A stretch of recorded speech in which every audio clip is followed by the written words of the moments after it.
অমরাবতী জনসমাবেশের সভাপতি সঞ্চালক, ক্যানিং পূর্বের বিধায়ক এবং রাজ্য তৃণমূল কংগ্রেসের সাধারণ সম্পাদক শওকত সহ উপস্থিত জেলা সংগঠনের চেয়ারম্যান, মগরাহাট পূর্বর বিধায়ক সদস্যা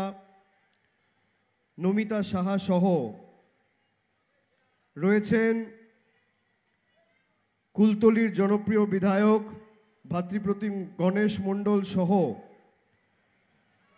জয়নগরের বিধায়ক বিশ্বনাথ দাস, শ্যামল মণ্ডল রয়েছেন বাসন্তীর বিধায়ক, ক্যানিং পশ্চিমের বিধায়ক ভাতৃপ্রতিম পরেশরাম দাস, গোসাবার বিধায়ক সুব্রত মণ্ডল, শক্তিদাস সহ জেলা পরিষদের সভাধিপতি নীলিমা মিস্ত্রি বিশাল সহ জেলা পরিষদের উপাধ্যক্ষ অনিমেষ মণ্ডল সহ সর্বস্তরের নির্বাচিত জনপ্রতিনিধি, দলের পদাধিকারী, জেলা পরিষদ মেম্বার, পঞ্চায়েত সমিতির সদস্য, গ্রাম সভার সদস্য, সর্বস্তরের মঞ্চে উপবিষ্ট দলীয় পদাধিকারী এবং নির্বাচিত জনপ্রতিনিধি, আমি সকলকে একযোগে আমার প্রণাম, কৃতজ্ঞতা এবং অভিনন্দন সালাম জানাচ্ছি। আমার পূর্ববর্তী বক্তা, যার সমর্থনে আজকে এই জনসভা, মমতা বন্দ্যোপাধ্যায়ের আশীর্বাদ ধন্যা স্নেহধন্যা প্রার্থী, দুবারের সাংসদ, যিনি 10 বছর ধরে আপনাদের হয়ে আপনাদের দুঃখে বিপদে পাশে দাঁড়ানো থেকে শুরু করে সাংসদের বুকে একজন আদর্শ সাংসদের ভূমিকা পালন করেছেন। আপনাদের বাড়ির মেয়ে, ঘরের মেয়ে প্রতিমা মণ্ডল মহোদয়া, আমি তাকেও ধন্যবাদ জানাচ্ছি। আমার মায়েরা, দিদিরা, ভাইয়েরা,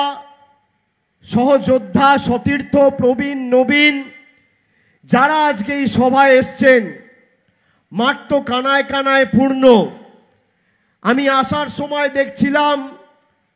রাস্তায় অন্তত পক্ষে সভায় যা লোক রয়েছে তার দ্বিগুণ লোক রাস্তায় রয়েছে, তারা সভায় ঢুকতে পারেনি। এই গ্রীষ্মের তীব্র দাবদাহকে উপেক্ষা করে 42 ডিগ্রি 43 ডিগ্রি গরমে দুপুর 1টা থেকে সভায় লোক আসতে শুরু করেছে। যেখানে বিকেল 4টে, 4:30-এর আগে বেরোনো যায় না, এত গরম, সেখানে 1টার সময় যে সভায় আসছে, তার মানে বাড়ি থেকে না খেয়ে সে 11টায় বেরিয়েছে। আমি কুলতলির জনসাধারণ, কুলতলির জনগণ, মায়েদের, বোনেদের, যারা আজকের সভাকে সফল করেছেন এবং মাথায় রোদ উপেক্ষা করে বেলা 11টায় না খেয়ে বেরিয়ে আমাদের সভায় এসে উপস্থিত হয়েছেন, আমি নতমস্তকে আপনাদের প্রণাম জানাচ্ছি, কৃতজ্ঞতা জানাচ্ছি। যারা সকাল 11টায় বেরিয়ে বেলা 1টায় সভায় আসে, তারা শুধু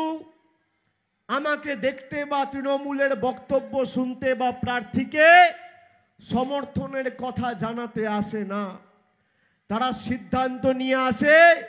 যে 1 তারিখ গরম যতই পড়ুক আর বৃষ্টি যতই হোক, লাইনে দাঁড়িয়ে ভোটটা জোড়া ফুলে দিয়ে তৃতীয়বার প্রতিমা মণ্ডলকে জেতাবো। আমি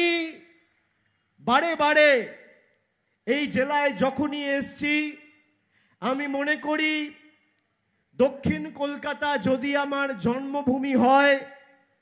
দক্ষিণ 24 পরগনা আমার কর্মভূমি।